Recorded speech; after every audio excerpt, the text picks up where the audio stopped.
Hello বন্ধুরা, তো আমি প্রিয়াঙ্কা। আজকে আজকে না তোমরা সবাই জানো যে এখন হালকা হালকা ঠান্ডা পড়েছে। তো সবাই শীতের পোশাক সবাই সব কিছু বের করে নিয়েছে, আমি এখনও বের করতে পারিনি কারণ আমার সময় হয়ে উঠছে না। তো আমার বড় আমাকে একটু বকাঝকা করছিল যে আমাকে বের করে দাও না। তো আমি উল্টে ওকে বকলাম যে আমরা চাই কেন থাকো, তুমি নিজে বের করে নিতে পারো না।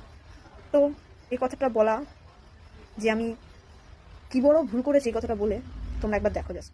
এই যে আমার বড়কে আমি বলেছিলাম শীতের পোশাকগুলো বের করতে, দেখো ও পুরো শোকেসটাই ফাঁকা করে দিয়েছে। এই যে আমার ঘরের অবস্থা। এখন তোমরাই বলো আমি কি বলে ওকে ভুল করেছি? বলো তোমরা, আমি কি করবো এখন যাতে আমার কাজটা এগিয়ে যায়? এই জন্য ওকে বলেছিলাম রাগের বসে যে তুমি করে নিতে পারো না, দেখো এবার বোঝো ঠেলা। আর বলবা এই কথাটা বলে চলে গেল। এখন আমি কি করব? এই অবস্থা আমার ঘরটার, আমি কি করব? তোমরা কিন্তু আমার মতো ভুল করো না, লাস্টে আরো ইত্যাদি বিপরীত হয়ে যাবে। ঠিক আছে, আর কি, এবার গোছাই। টাটা।